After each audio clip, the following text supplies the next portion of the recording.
तर लिंबामध्ये vitamin C आणि antioxidant याचं प्रमाण अतिशय भरपूर आहे. त्यामुळे आपल्या शरीरामधील चयापचय ही प्रक्रिया वाढवण्यासाठी लिंबू मदत करतं. आता चयापचय प्रक्रिया म्हणजे नेमकं काय? तर ज्या वेळेला आपण अन्नाचं सेवन करतो आणि अन्नाचं ऊर्जेमध्ये आणि पोषण तत्वामध्ये रूपांतर होतं. तर ऊर्जेमध्ये जर अन्नाचं रूपांतर व्यवस्थित झालं तर आपल्या शरीरामध्ये वेगवेगळ्या ज्या क्रिया चालतात, श्वसन क्रिया, अन्नाची पचन क्रिया, म्हणजे जे वेगवेगळी कार्य शरीराकडनं केली जातात, त्या सगळ्यासाठी जी काही ऊर्जा आपल्याला लागते ती सगळी ऊर्जा आपल्या अन्नाद्वारे आपल्याला मिळते.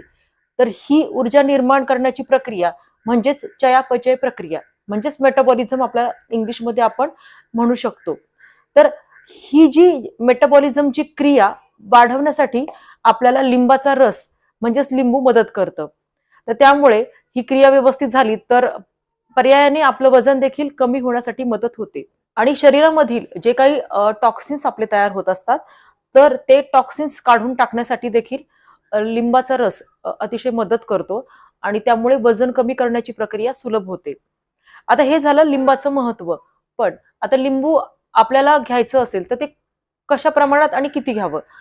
तर 1 चमचा लिंबाचा रस 1 ग्लास कोमट पाण्यामध्ये टाकून आपण दररोज सकाळी अनुषेपोटी म्हणजेच रिकाम्या पोटी याचं सेवन करावं.